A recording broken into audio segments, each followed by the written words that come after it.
Thank you so much. Good morning. My name is Dr. Stormy Monks, and I would like to welcome you all today to today's Grand Rounds presentation hosted by the Southwest Center for Pediatric Environmental Health. The Southwest Center for Pediatric Environmental Health is one of 10 pediatric environmental health specialty units, also known as PACUs, in the United States. The purpose of the PACU project is to serve as a leading national source of medical information and consultative advice on environmental conditions that influence human health through pediatric development. To serve part of our mission, we offer a Grand Round series once a month on the third Thursday of each month. We're grateful today to be joined by Ms. Onique Henigan. She'll be speaking on tobacco and vaping. But before we move forward, I just want to make sure that you all are aware of some housekeeping items. You all will not be able to share your video, nor will you be able to unmute yourself. If you have any questions or if you have any comments, please put them in the chat box, and we will make sure that Ms. Hennigan receives those comments at the end of the presentation. We want to make sure to acknowledge our partners at the Environmental Protection Agency, the Agency for Toxic Substances and Disease Registry, as well as the Public Health Institute. Without these, the work of the PACU would not exist. If you all are wanting to receive CME or CNE credit, I ask that you please make note of this activity code. It's 3998. This is the code that you will need in order to request your CME or CNE. Please use the QR code here below to check in for this activity. Don't worry if you don't get it. We will make sure to put all of this in the chat during the session. We also want to make sure that we provide a disclosure here as required by our CNE department. Next month on March 20th, we will be hearing from Dr. Scott Crawford on heat index and health effects of extreme weather. We hope you all can join us. I want to make you all aware of two trainings that we are conducting currently. We have our standard trainings that we provide, but we are also focusing on trainings for pesticide use and its health effects, as well as childhood cancer and environmental exposures. If you're interested in receiving a Train the Trainer course on either of those topics or both, please let us know. We'd be happy to work with you to schedule it. So without further ado, I would like to introduce Ms. Onique Henigan. She is the Senior Community Health Educator at the University of Texas MD Anderson Cancer Center. She provides cancer prevention education programs in the greater Houston area and also speaks, as she's doing here today, for our region and our nation. Ms. Henigan has a master's degree in psychology from the University of Houston, Clear Lake, and is a certified tobacco treatment specialist. We're very fortunate to have her with us today. I have been able to have the honor of seeing her present in the past, and you all are in for a treat. So thank you, Ms. Henigan, for joining us, and we'll go ahead and pass this over to you. Thank you so much. It is a pleasure to be here this morning. I'm going to share my screen, and while I'm sharing, just want to share with you all that I am a Texas Tech alumni, and so I feel like this is full circle for me coming to speak today. But as stated, my name is Onique. I'm with MD Anderson Cancer Center, and today we're talking about tobacco and vaping and the dangers of using these products. We're going to go through quite a few different things throughout this presentation. We're going to talk about different types of tobacco products, the dangers to the body from using these products. If you know anyone that is using these products and they say they want to quit, I will provide you with some tips on quitting, ways to protect the kids in our lives, and then as well as some resources. As stated earlier, if you have questions, please put them in the chat, and I will make sure that we answer some of those questions at the end of the presentation. So the reason why MD Anderson takes the use of tobacco so seriously is because we know it's one of the single most preventable causes of disease, disability, and death in the United States. It kills a lot of people, and oftentimes people underestimate how dangerous tobacco use is. They may know someone who's been using these products for years, and that person may seem fine or look fine, but they really don't know what is happening inside someone's body. And so as a result, people keep trying them, people keep using them, not fully understanding that just because you feel fine or you look fine doesn't mean that everything is okay inside your body. But we know that there is no safe tobacco product. All of them are dangerous, and we're going to talk about those.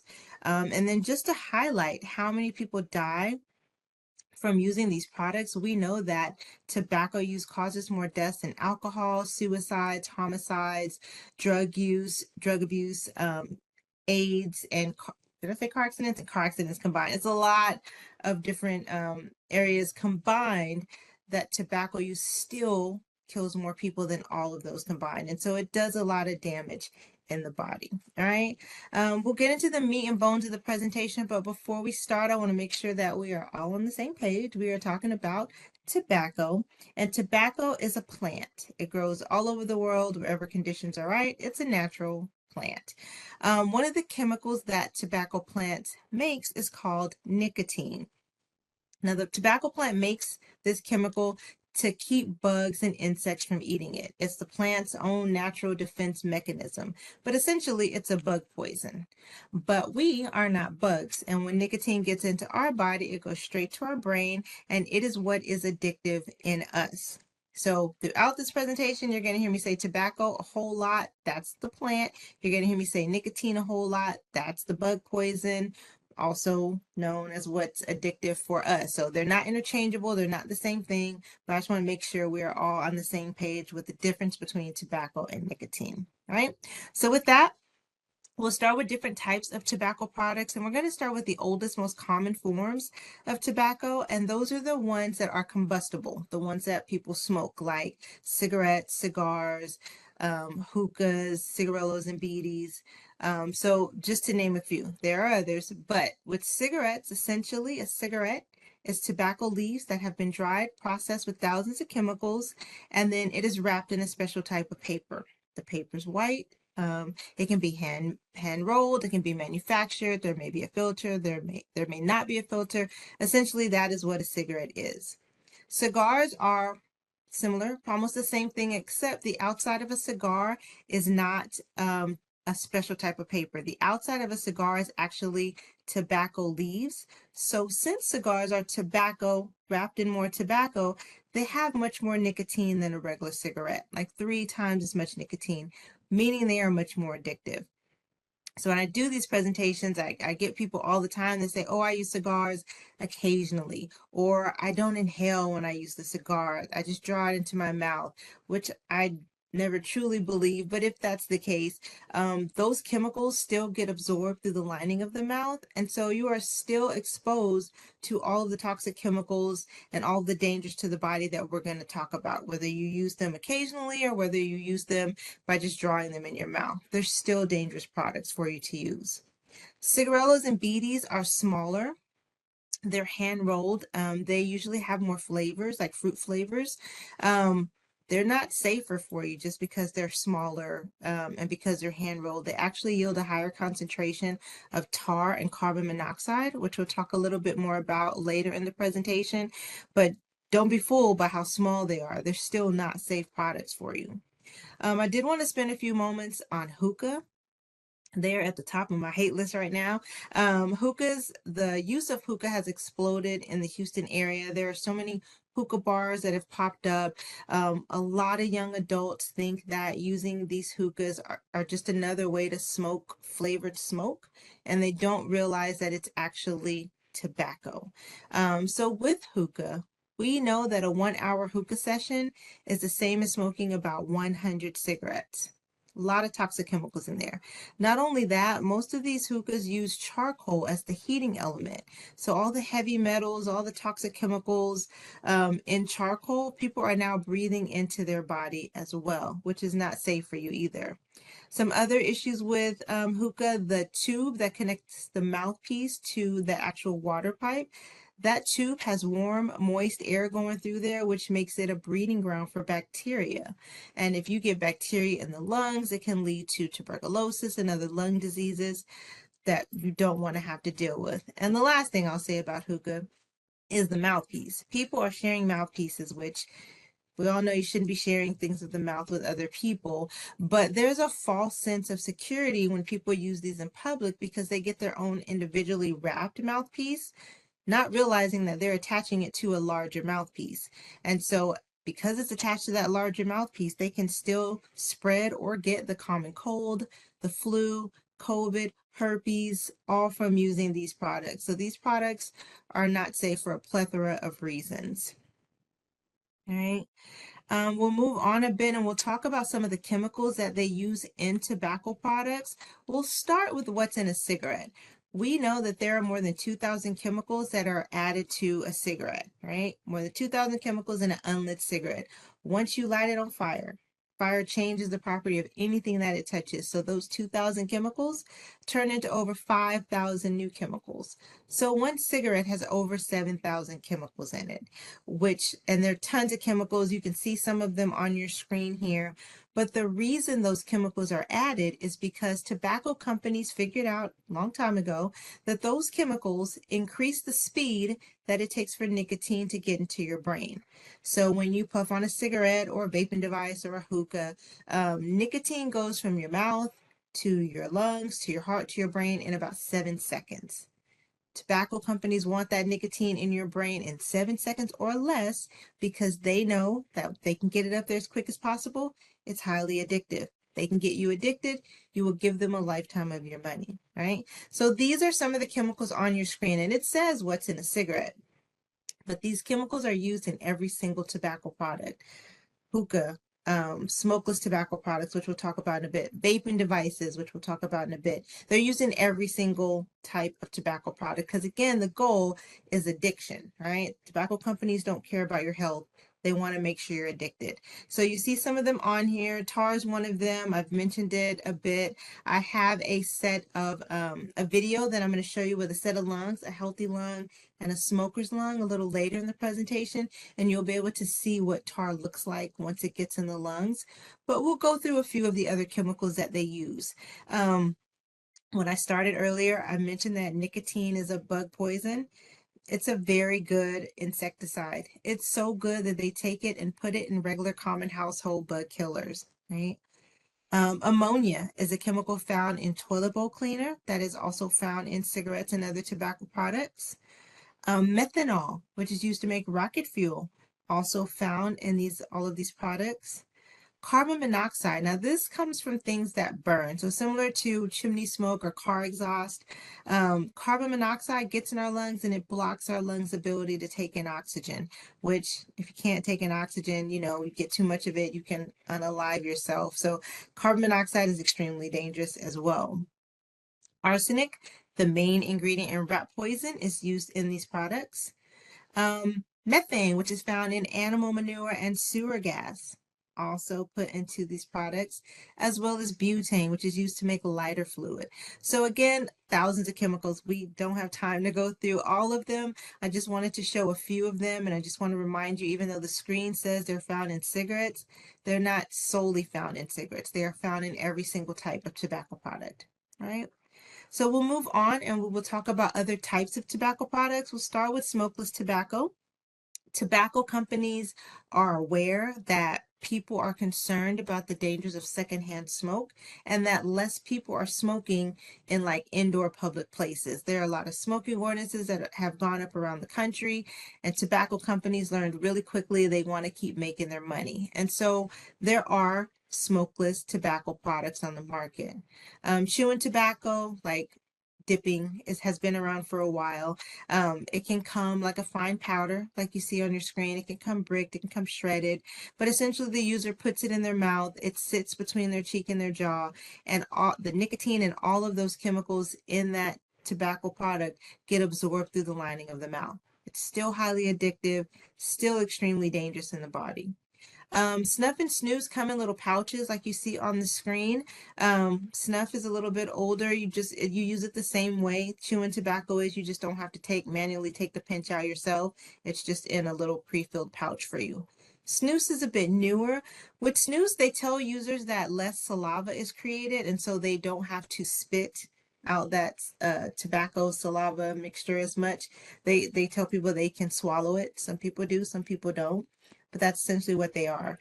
There are some newer products on the market which are not on my screen. They are called smoke tobacco free nicotine pouches. And unfortunately, a lot of young adults are increasing their use of them because they feel like, oh, they're tobacco free. They must be fine. But tobacco free nicotine pouches are still a tobacco product. They're made with synthetic nicotine, which is nicotine made in a lab.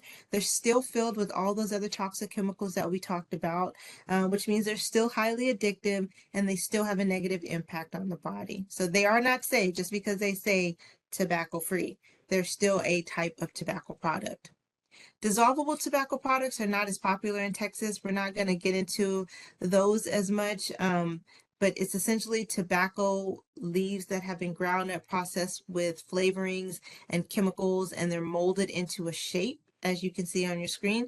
And the user is advised to just put them in the mouth, let them dissolve, and then swallow everything. Which again, you're putting tobacco and all those toxic chemicals directly into your throat and into your digestive tract, making them unsafe. You know, they're unsafe in the body. There's no safe tobacco product, but those are essentially what those are. Now, electronic nicotine delivery systems, or ENDS, consist of vaping devices and IQOS. I'm going to spend more time on vaping devices and IQOS, so I'm going to talk about IQOS first. IQOS is essentially an electronic device that heats up what looks like a regular cigarette. So they call it like a heat no burn type of product. You're not lighting the cigarette on fire, so you're not burning it. You're heating it, so it creates an aerosol. The makers of IQOS are marketing IQOS as a high-end, high-tech, super luxury item. They're in high-end magazines where they advertise. They've spent millions of dollars on advertising as a luxury type of product, but they are still a tobacco product. They're still full of nicotine. They're still highly addictive. Those other chemicals that we mentioned, they're still in there. So they are not a safer product for you. But IQOS is on the market now in the United States. I think there was some holdup with getting it, their pre-market approval, but they have that. And so you may start seeing more of those being marketed. So we're going to go on to what can happen in the body from using these products, and then we'll come back to vaping. We know that using tobacco products like cigarettes increases your risk for many types of ailments in the body. Cancer. Cancer is at the top of the list. We want to talk about cancer because it has such a big impact in relation to tobacco use. We know that 30% of all deaths from cancer are attributed to someone using tobacco products. We also know that 80% of all lung cancer cases are attributed to someone using these products. There are other types of cancers which we're going to talk about, but those are some pretty high numbers when you consider, it could have been prevented. Some of them may have been prevented had they not been using these products. Using tobacco products also increases your risk for heart disease. Nicotine especially is horrible on our cardiovascular system. It speeds up your heart rate. It makes your arteries and veins smaller. It makes it harder for your blood to, your heart to pump blood through your arteries and veins. It increases your risk for many cardiovascular issues like a heart attack, high blood pressure, stroke. Nicotine, along with all those other chemicals, they are dangerous in our body, especially on our heart.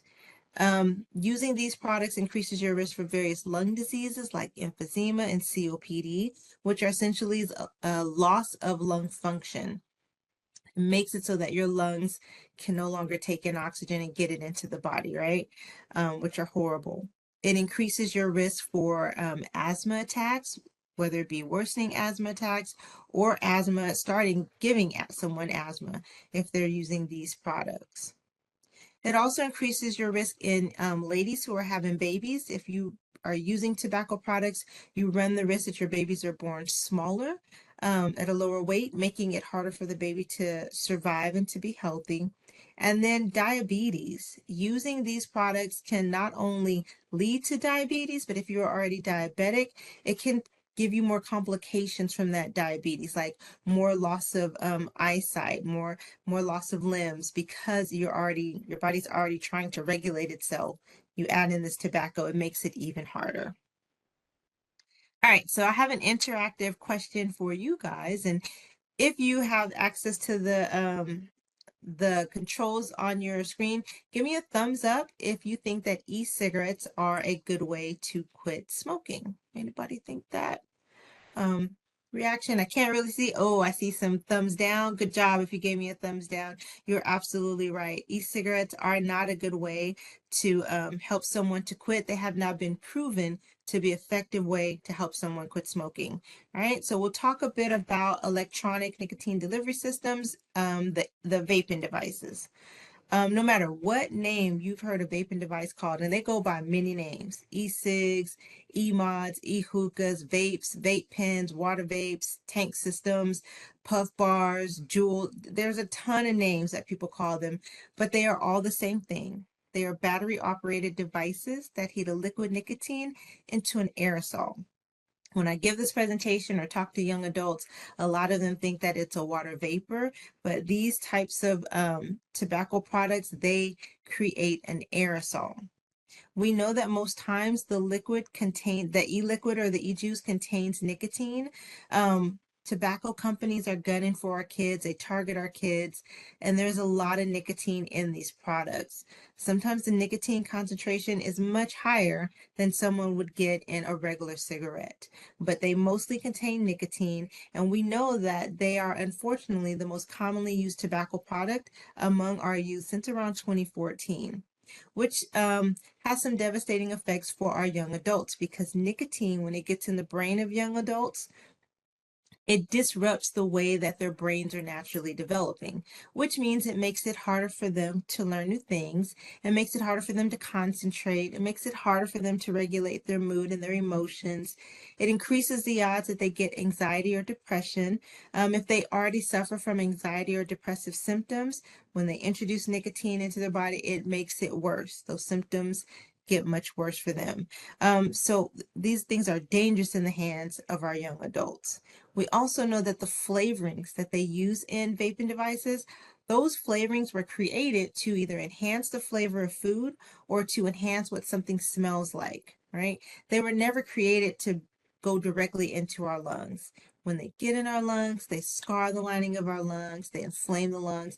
The flavorings alone do damage in the lungs. So these products are not safe. And because there's so much nicotine in there, because they're so because they're targeting our kids, we know that kids will try them, and if they get addicted, it can lead to them trying other tobacco products because they're already addicted to that nicotine. So these products are not safe. Now, in relation to tobacco cessation, we'll talk about other effective ways to quit later on, but a lot of people misconstrue the use of e-cigarettes and think that it helps them, or that it's a good way to quit smoking. And oftentimes they don't realize that it doesn't help them break that nicotine addiction. They just switch from smoking to vaping, or they become a dual user. They smoke and they vape. So we'll talk about effective ways to quit a little bit later. We do know that it's loosely regulated by the FDA. But if you have young adults in your life or someone around you, here are some of the things that may be noticed if they are vaping. It can cause, obviously, addiction because there's a lot of nicotine in there, but irritations in the mouth and the throat, upset stomach, nausea, elevated blood pressure and heart rate, worsening asthma symptoms or chest pains, as well as coughing or wheezing. So it is very dangerous. We also know that that e-liquid or that e-juice can be poisonous if it comes in contact with skin or eyes. And for a lot of these electronic devices, people get to load the e-juice themselves. They get to, some people make their own, mix their own. And so we know that it's a poison. Nicotine is a poison, and enough of it can lead to a lot of damage with kids, especially because it's poisonous. If it's swallowed, it can get absorbed in the skin. We know that these are dangerous products, all right? So let's switch gears a bit and talk about the dangers of being around someone who uses these products. We know that secondhand smoke is also extremely dangerous. There's no safe amount of it. It gets on everything with pores. So, carpets, ceilings, walls. If you're in the car, it gets on the seats and the steering wheel and the floors. It can get on clothes and hair, and it lingers. And those toxic chemicals, they stay in the air and they linger. That's known as third hand smoke. So they're not safe. They're not safe at all. We know they cause some of the same health effects as someone who is using these products. And unfortunately, people die from being around someone who is using these products. Not only do people die from being around secondhand smoke, but it has a negative impact on our pets as well. Cats, dogs, they have strokes, they have heart attacks, they get cancer, and they are at a higher risk of getting those if they are in a household where their human uses these products. Now, with vaping, vaping is not looped into secondhand smoke because it doesn't create a smoke. It creates, like I said, an aerosol. So they call it a secondhand emission. Secondhand emissions from vaping devices are also dangerous. They don't smell bad, but they found toxic chemicals in those secondhand emissions, like benzene, which we know is linked to cancer, formaldehyde, which is used to make embalming fluid or glue or paint, heavy metals, which we should not be putting into our body. So even if you are around someone who's vaping and you're not the one actually doing it, you're still breathing in some toxic chemicals. And so we encourage everyone to stay away from not only someone smoking, but someone vaping as well. All right, so let's start with we'll talk about cancer and get into some basics about cancer. A lot of people think that cancer is like one disease. It's a single disease. Cancer is like this thing, and people don't often realize that it's a group of diseases. It's a group of more than 100 diseases because it occurs in our cells. And we don't have one type of cell, right? We have cells that become our skin or our hair or our fingernails. We have lots of cells. And when you have unhealthy or abnormal cells that start to grow uncontrollably, these cells can build up and create what we know as a tumor. Now, not all tumors are cancerous. Some tumors are benign, meaning they don't spread and they don't pose a threat to life. But some tumors become malignant, meaning they do spread and they do pose a threat to life. But cancer is not just one disease. It's a group of more than 100 diseases. Like I said, it's many diseases. But we know that using tobacco products increases your risk for lung cancer. But did you know that it can also increase your risk for various other cancers? Um, on your screen are the cancers that are directly linked to using tobacco products.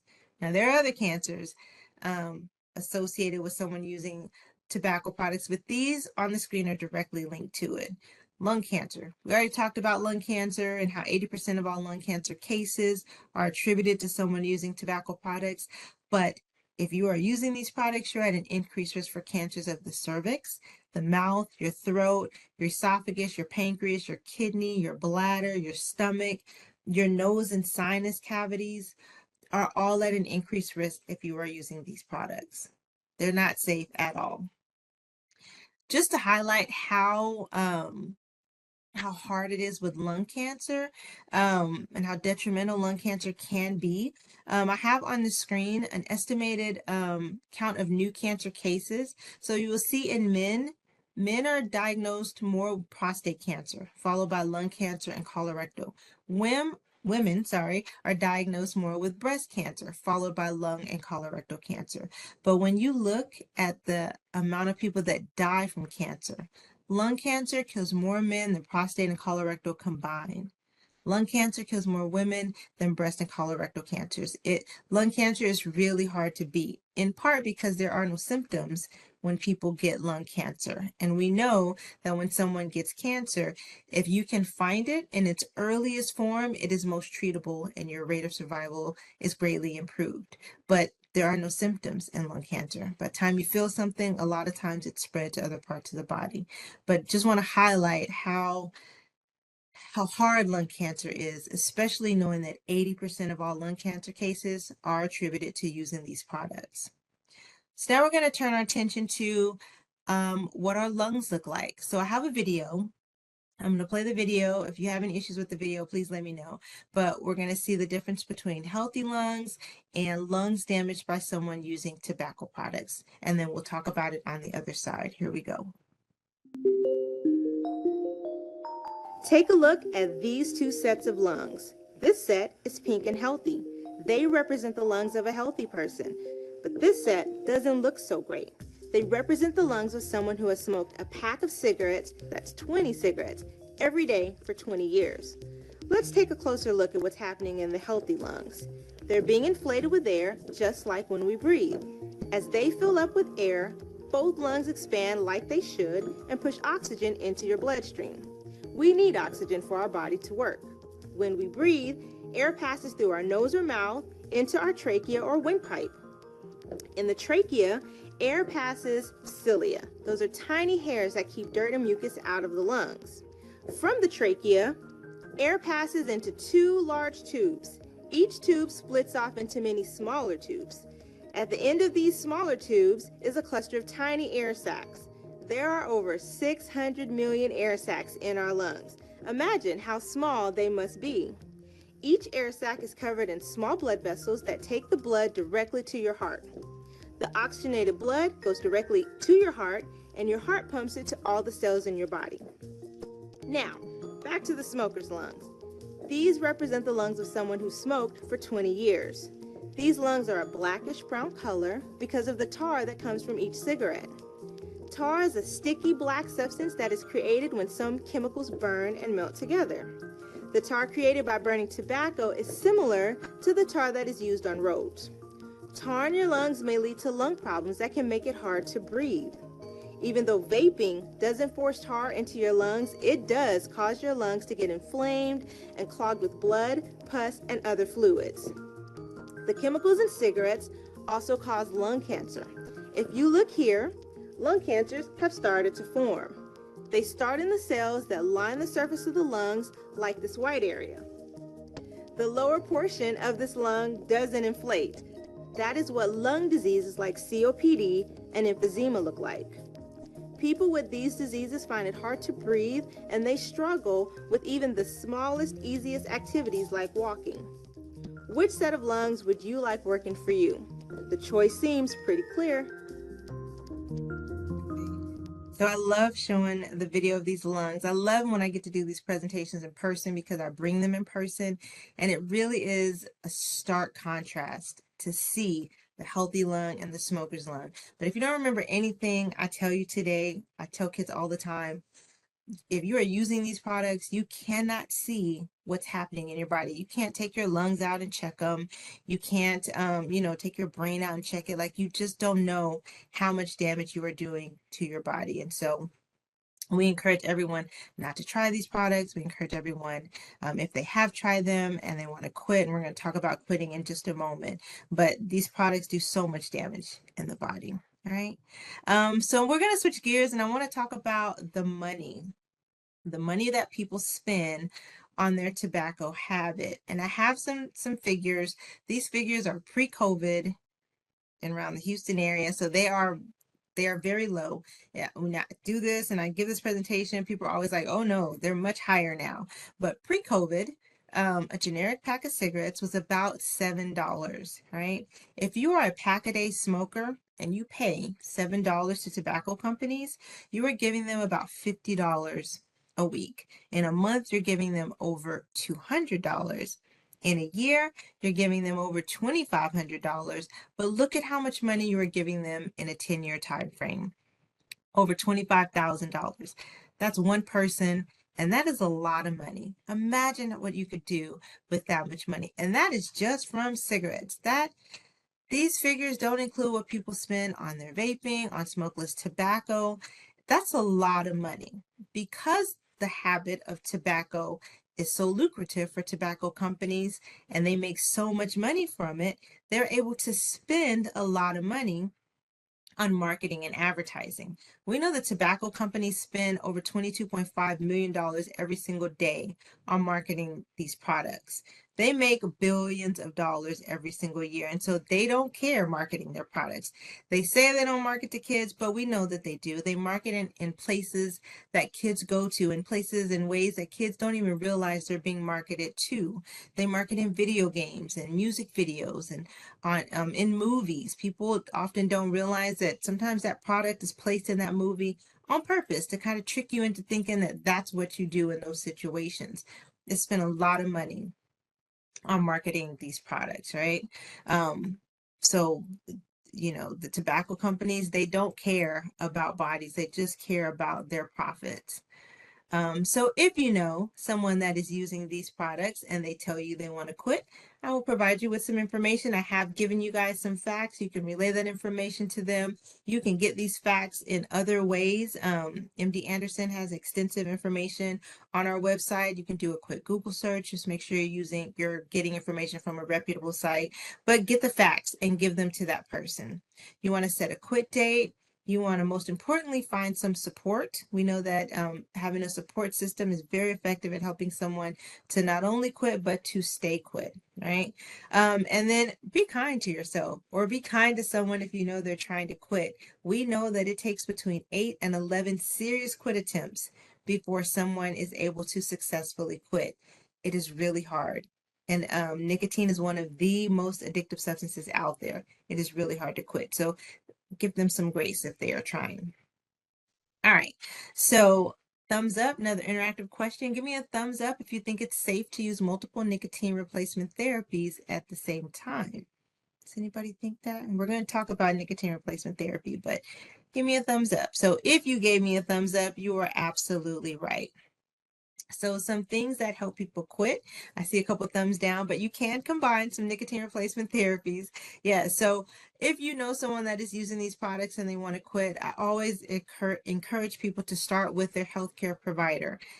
Every adult should have a healthcare provider that they trust with their body. And so if you don't like your healthcare provider, if you don't have a primary care physician, I encourage everyone to get one. There are medications that your doctor can prescribe, but you need to be healthy enough to take them, right? Like Wellbutrin or Zyban. So you want to and those are effective. People have been very successful in quitting with pharmaceutical aids, but you want to make sure you're healthy enough to take them. Nicotine replacement therapies, those you can get over the counter. They come in the form of the patch, the gum, the lozenge, and essentially you use them so that you get a little bit of nicotine into your system while you're quitting so that you don't have as many withdrawal symptoms as you're making your quit attempt. And then you can combine some of them. So if you are using a nicotine replacement therapy in the form of a patch, you can also use the lozenge or the gum, right? As to kind of help give you that extra little boost of nicotine when you are in a situation that is very triggering for you or you have a lot of cravings. But there's still nicotine. Nicotine replacement therapy still contain nicotine. They are not designed for long-term use. If you use them long-term, if you switch from smoking or using tobacco products to using nicotine replacement therapy, you're still at you're still at risk for some of the health effects of using nicotine. Like it's still a risk on your cardiovascular system. So they're not designed for long-term use, but they are great and they are effective at helping people to quit. And just know that you can combine some of them. All right. Again, talk to your physician about that. You can always get support from family and friends. I strongly encourage you, if you have a support system, to lean on them.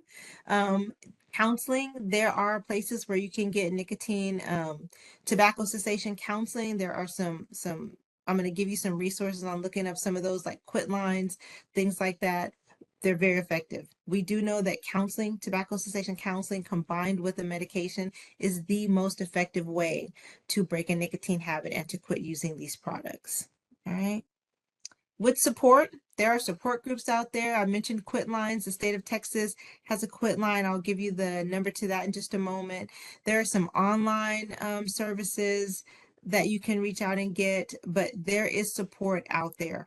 And it doesn't have to cost a whole lot of money. Support is available to you, and it is very important to get support if you are making a quit attempt, right? Some resources to help you. Obviously, MD Anderson, we offer tobacco cessation studies. If you are in the Houston area, and actually, you may not have to be in the Houston area. Since COVID, a lot of our studies have become virtual. You do virtual visits and you talk to our counselors virtually. And so you may be able to enroll in one of our tobacco cessation studies. In our studies, you're always paired with a tobacco cessation counselor. And so they are very good at helping people to quit while we're learning new things about tobacco cessation. The quit line. There are quit lines all over the nation. The Texas quit line, the number is 877 yes quit. If you do a Google search and type in Texas quit line, it'll take you to their website. You can enroll on their website. You can enroll online. They offer services in English and Spanish. They offer services to anyone 13 years or older. They do provide, if you are eligible and if there is a supply, they can give you free nicotine replacement therapy. I believe it's in the form of a patch, but you can only get that if you are over, I believe, 18 or 21 to get the patch, to be eligible to get the patch from them. They won't give that patch to like a 13 or 14-year-old, but they will provide tobacco cessation counseling to young adults if they call. So the Quit Line is a fantastic resource and is very effective at helping people to quit. All right. Some things you can do to keep your kiddos or the kiddos in your life safe from the dangers of tobacco products. One, if you use these products, we advise you to quit. We do know that it's very difficult. If you can't quit or you're not at a place in your life where you want to quit right now, don't use these products around the kiddos in your life. Don't let anyone, and you especially, don't use these products in your home or in your car. Like I said earlier, the smoke and those toxic chemicals get on everything with pores from carpets to walls, and your kiddos will be breathing in those toxic chemicals over and over again. So don't allow anyone to use these products in your home or in your car. You want to seek out public places that don't allow smoking or vaping. And then you want to teach your kiddos to stay away from people who are using these products. But most importantly, you want to talk to your kids about the dangers of these products. And it's never too early to start talking to your kids. There are kids now I've met that are vaping and they're in like third grade. So it is never too early to start talking to your kids, talk to them about the dangers of these products. If you have open, honest conversations with your kiddos, they will listen. They will listen to you. And you want to catch them before their friends at school tell them some information that's not necessarily true. So have conversations with your kids. If you have teenagers in your life, young adults in your life, and they are already vaping and you want to help them to stop, there's free text message based help for parents to help their kiddos stop using these products. All you have to do is text the word quit to the number 202-899-7550. We do know that this service is in English and in Spanish. So if you need the information or if you need a counselor to help you in Spanish, just request it and they can transfer you over to someone in Spanish. So it's a great resource developed by the Truth Initiative and in collaboration with the Mayo Clinic. Fantastic resource. And I believe that's my whole presentation. We talked about a lot of information. We talked about different types of tobacco products, the impact on the body from using these products. We talked about some tips to quit. We talked about some things you can do to protect your kiddos as well as some resources. So again, lots of information. I'm going to get to your questions in just a moment. I just want to mention that we offer these free cancer prevention presentations, not just on tobacco, but our topics cover a wide variety for men, for women, getting healthy, staying active, breast cancer prevention, things like that. If anyone's ever interested in those, we do offer other types of cancer prevention presentations. And lastly, before we get to questions, if you are in the Houston area, we have a critical need for blood donation for our cancer patients. So if you're in the Houston area, please schedule an appointment to donate blood. We greatly appreciate it. You can find information about our blood donation services and locations on our website, or you can call the number on your screen. Right. So with that, we're going to get to questions. I do have a survey I'll ask you to take at the end after we're done with questions, but we'll get to questions now, and you can scan the QR code for the survey, or we'll put the information, the link to the survey in the chat. But if someone could help me with questions, are there any questions in the chat for me to answer? Yes, I have seen a couple of questions trickle in.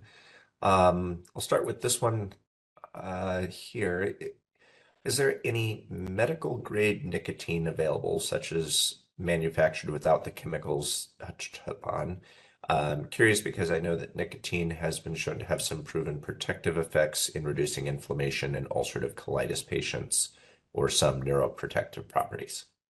So at this moment, I don't know about any of the medical grade nicotine products. In relation to addiction, I know that it's not a good thing, especially for young adults, but I don't know about medical grade. But I will take note of that, and I can find out and send you guys a email afterwards if you want to share. And I did find after that question came in, a New England Journal of Medicine article that's quite a few years old from 1994 that did discuss the use of nicotine for ulcerative colitis and said that it may have a anti-inflammatory property related to it. But I could not find a whole lot newer from that, but I could share that if you wanted. Thank you. And another question that had come in here is I know that all cigarettes are dangerous, but I have heard for years that menthol is the worst one and contains fiberglass. Is any of this true? Yes, menthol is one of the worst ones. It's the minty flavor in it that it has a cooling effect when people use it. And so as a result of it being not as harsh, not as hot when people breathe it into their lungs, they're able to breathe it in deeper into the lungs, which increases the odds of getting like more cancers like deep in the lungs. So yes, menthol is one of the worst ones out there. I believe I've heard about the fiberglass in menthol, but not only menthol cigarettes and all cigarettes, as well as smokeless tobacco products. Um, Again, these companies are trying to get that nicotine deep in the body as quick as possible. So yeah, it's dangerous. Menthol is pretty dangerous. And there were some people trying to get menthol removed as a flavor from tobacco products, and a lot of those laws just have not been passed. Some of them are still ongoing, working their way up through the legal circuit, but there's a battle to try to get them removed because of that. Any recent info on vaping products laced with fentanyl? I'm a high school nurse and many kiddos are asking. So, one of the hard things with being in the schools in relation to vaping is that these vaping devices aren't just for nicotine. Some of them contain nicotine, but the ones that are for other drugs like THC, they look the same. And so, in the high schools, there is a big challenge to know, is this nicotine or is it something else? And unfortunately, you can put anything, any drug you can think of can go into a vape. So yes, there are vaping devices laced with fentanyl, laced with meth, laced with every single drug out there. They have now figured out how to put it into a vaping device. I talk to kids all the time and I tell them, one, you shouldn't be vaping nicotine. You shouldn't be vaping anything. But if you do vape nicotine, don't use someone else's vaping device because you never know what is in there. But yes, these people are lacing, they're putting everything in these vaping devices. Everything. It's very scary in the schools. And thank you Yeah. so much, Ms. Hennigan. It was a very informative talk. Thank you. Thank you. Thank you for having me.